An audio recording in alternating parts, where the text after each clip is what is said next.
This is the third sermon in a series on the teachings of Jesus. In the first one, I stated, somewhat arrogantly I suppose, that there is no church on the face of the earth that is teaching people to obey Jesus, and that I could prove it. In the second one, I started with the easiest and most objective command of Jesus, and showed how even that one very simple command is not taught or followed in over 90% of the churches in the world today. In this video, I will switch to the other end of the spectrum and look at what is called the greatest commandment, that is, the greatest commandment of Christ, and, according to Jesus himself, the greatest commandment of all time. While some may feel that this one is also easy, the truth is far from that. For it is indeed the hardest of all the commands. For more than 40 years, I have challenged thousands of professing Christians on several continents to tell me off the top of their heads 10 or 15 things that Jesus told his followers to do. In all that time, I've found less than 10 who could list even 10 things, and no one so far who could list 15 commands of Jesus to his followers. In my opinion, this is evidence that Christians everywhere are not being taught to obey Jesus. If we don't even know what he told us to do, then how can we possibly obey him? However, the most common answer to my question is that Jesus taught us to love God and to love others. And if we do that, then we don't need to know the rest of what he taught. Technically, that's true. Jesus called love the greatest commandment, and he did say that it sums up everything that the Bible teaches. But does it really make the rest of Jesus' teachings redundant? The answer to that question hinges on two important questions. One, whether we really are able to practice such a command. And two, whether we understand the extent of the love that Jesus taught. The rest of what Jesus taught gives us the answer to both of these questions. It provides us with the way to love God and to love our neighbor. And it defines what exactly is genuine Christian love. If we use the commandment to love as a defense for ignoring the rest of what Jesus taught, then the greatest commandment is almost certainly being used as a smokescreen for not loving God and for not loving our neighbors, at least not in the way that Jesus taught. Any attempt to seriously obey the greatest commandment just naturally leads to more and more interest in the rest of what Jesus taught. I want to love God more, and I want to love my neighbors more too. But to do that, I need to hear more of what Jesus said in order to get it right. In theory, the world and the church says a lot about love today, but in practice, there's far too little love, either inside or outside of the church. So much that starts out calling itself love ends up with very big disappointment. What I have found from listening to Jesus is that he can give us the power to show true love, and he gives us a much clearer picture of the extent to which true love will go. I'll start by considering two basic resources that are needed in order to love others, and then I will finish with a description of love as Jesus defined it. The resources that we need in order to love people are 1, time, and 2, material possessions. It takes time to help, or even just to listen to someone. And it often takes something material to do things like feeding or clothing people who do not have such basic resources. Empathy is important too, but empathy is easy to fake. Nevertheless, genuine empathy will lead to changes in our behavior, changes which reach out to and help those whom we love. If we have that important invisible ingredient, empathy, it will show in our actions. John wrote in his first epistle, "Whoever has material wealth and sees others in need and tries to justify not helping them, how can you say that the love of God is in you?" He continued, "Let's not love in words only, but in actions." Note that whether or not you have material wealth with which to help others in need, you do have time. Every one of us has 24 hours every day. How we use it says so much about where our heart is. Most platitudes about love fall flat when it comes to how we use our time. I do not even have the time to love my family properly if I'm spending it all working for money. And I have even less time to love or help the poor and needy people of the world. Yet people invariably argue that working for money will help them to get the resources that are needed to help the poor, even if it does not give them enough time. Yes, true, money can be used to feed the hungry and clothe the naked, as Jesus taught. But is that really what we spend it on after we have picked up our paycheck at the end of the week? Most of us would have to say that what we are really working for are bigger and better houses, cars, toys, appliances, schooling, holidays, travel. In fact, everything that you could possibly spend money on. There is no limit. The more you get, the more you will want. And worse still, many, if not most of us, are paying off things that we've already taken possession of even before we had the money to pay for them. So, when it comes to loving God with all that we have, and loving our neighbor as much as we love ourselves, the commandment of Jesus is demonstrably absent, pointedly ignored, blasphemously contradicted, and cruelly silenced in just about every church in the world today. We have no time because we are busy working for money, and we have little or nothing for the poor because we have used it all on ourselves.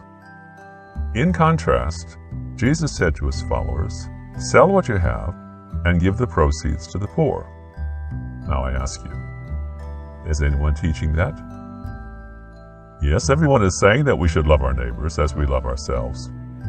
But when it comes down to dollars and cents, we're too busy trying to catch up with the Joneses to think about those neighbors who have less than us. Jesus said, "Don't work for the food that perishes, but work for the eternal things of God." Where is that being taught? Jesus said, "You cannot work for two employers at the same time. You will end up cheating and hating one or the other. You cannot work for God and money at the same time." Now you won't hear that in any church I know of either. Jesus said, "The whole world worries about where they are going to get food and clothing. But look at the birds and the flowers. They don't have jobs or bank accounts. They do not make clothes or plant crops, yet God feeds them. Won't He feed you too if you stop worrying about those things? Spend your time building God's kingdom of love, and He will take care of your basic material needs." Do you understand what I'm saying? I'm saying that Jesus told us how to love. He said that if we would stop spending our time working for money and spend it instead building God's kingdom of love, we will have the time to love God and others the way that He and His first followers demonstrated their love. Is any church in the world teaching us to do that these days? Only the teachings of Jesus will give us the kind of time that is needed to truly help others and to truly make the world a better place. But what about the material needs of the rest of the world? How will we be able to meet those needs if we stop working for money? Ironically, my experience has been that actually letting go of all that we have results in more opportunities to help people materially than ever came when I was spending my life working for money. Look at it this way. If you sold your house and car right now and gave the proceeds to the poor, wouldn't that already be more than you've given to the poor in the last 20 years, during which time you've been doing it the other way? The argument is that if you make more money, you will be able to give more to the poor. But it isn't where the money goes, is it? It goes into more and more things for yourself and for your family. The poor only get the crumbs, if they get that. Now look at the dollar value of the top preachers in the world today, and you'll see where the church has gone wrong. Unlike Jesus, these preachers are multi-millionaires in a world where starvation and malnutrition are ever-present realities. From Kenneth Copeland, who is rumored to be worth close to $1 billion, down to the comparatively poverty-stricken Billy Graham, who's worth a mere $15 to $50 million. All of the evidence shows that these Christian leaders, who have set the pattern for the rest of us, are not treating anyone outside their own families to a lifestyle that is the same as the one that they think they personally deserve. Love your neighbor as you love yourself. Does that sound like what these people practice? Of course not. On the other hand, if we would do things God's way, we would have the time to learn practical ways to help people materially. We may also be surprised at how many times what they need, even in dire situations, is just someone to stand beside them and share their load.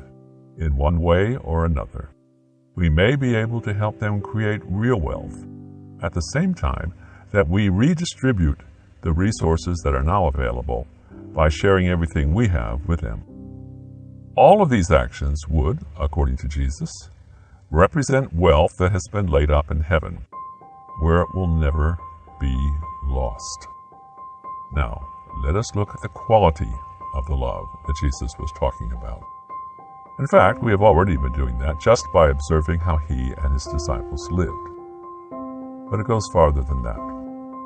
Love of one form or another is taught in many places and in many religions. Even in the Old Testament, people were taught to love. Yet Jesus had the audacity to say that he was teaching a new commandment. What made his commandment different from all the rest comes in the last few words. Listen to them. A new commandment I give to you, that you love one another as I have loved you.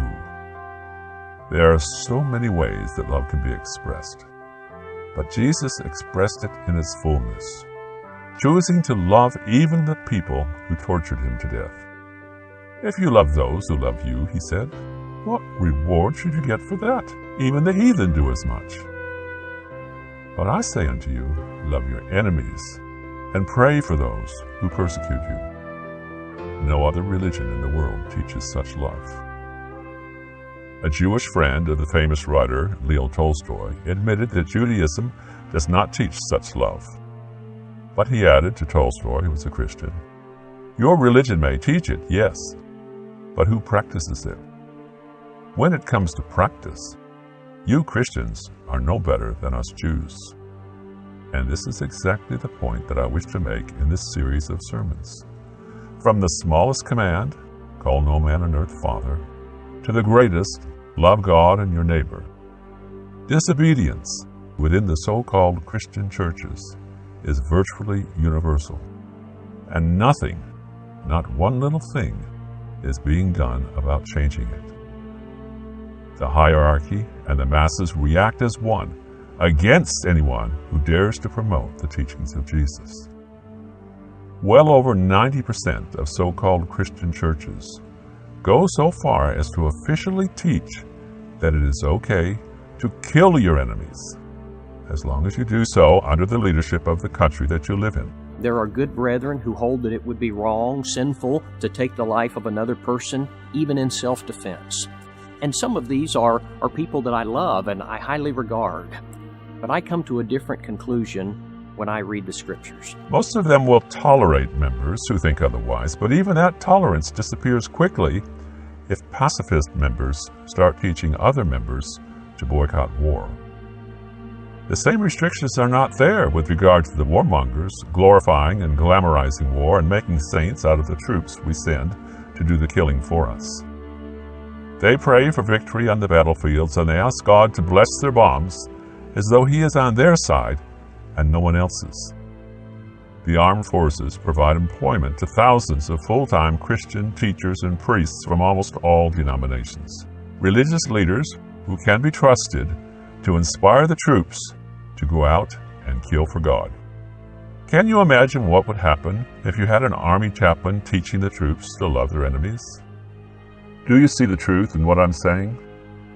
The greatest commandment, love, is certainly not an easy one to practice, not in the way that Jesus taught it. And that is because it sums up all of the others.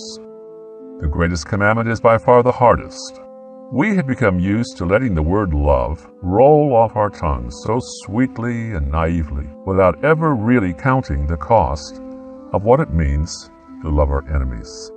Hatred for Muslims today, like so much religious bigotry in the past, comes most naturally from supposedly Christian activists. The most liberal Christians teach that Muslims are not terrorists, and because of that we should trust them. But the truth is somewhere between the two extremes. Any Muslim who subscribes to the Quran and the Hadith must support terrorism. Our love for Muslims should not be built on naive ignorance about what they would do to us in the name of Allah if they could get away with it. They would kill us all, but still, Jesus tells us to love them. There seems to be this huge chasm between those who want to kill the Muslims before they kill us, and those who haven't got a clue about what the Quran actually tells Muslims to do to those of us who have not accepted Muhammad as God's replacement for Jesus. To sum up, we need two things to be able to truly love others. We need time, and we need resources like food and clothes. Jesus taught that we will only find time to help when we stop trying to get these things for ourselves, and when we start trusting our Heavenly Father for our material needs. When we do this, He also provides us with enough to help others as well, far more than we ever had when we were working for money instead. Jesus further instructs us to express this kind of love, not just for our brothers and sisters in the faith, but also for our enemies. By doing that, we will turn the world upside down and conquer the hearts of those who have so far never seen such love demonstrated in the churches of the world. I would urge you to click on the link to a very short video listing 21 differences between what Jesus taught and what the churches teach, or a quick run through many of the other commands of Jesus. I think you will find it enlightening. Open your Bible and read the 4 Gospels for yourself. As you read, ask yourself this question: what would it be like if I lived like this today? Then, and only then, can you really decide whether you want to be a follower of Jesus Christ. Thank you. Deep down in every one of us, we hope for a world where justice, truth, and kindness prevail. Well, we can work towards it right now if we let love be our motivation for everything that we do.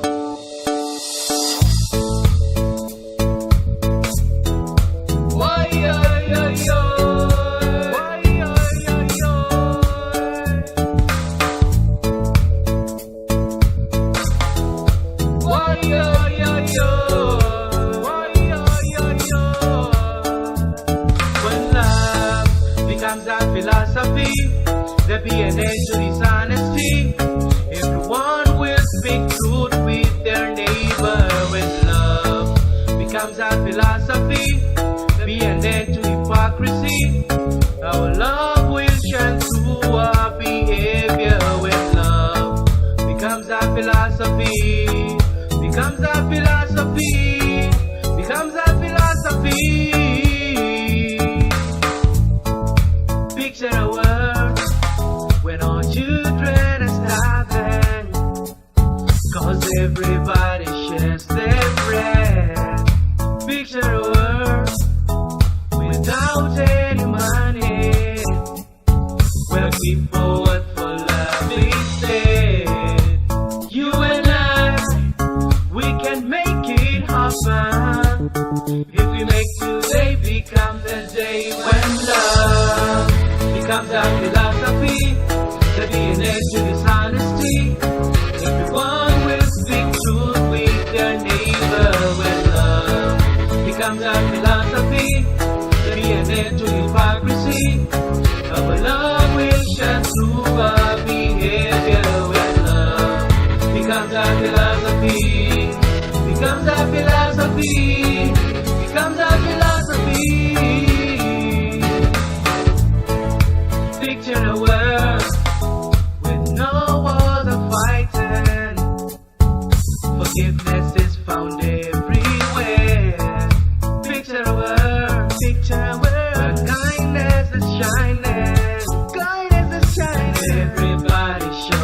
take it.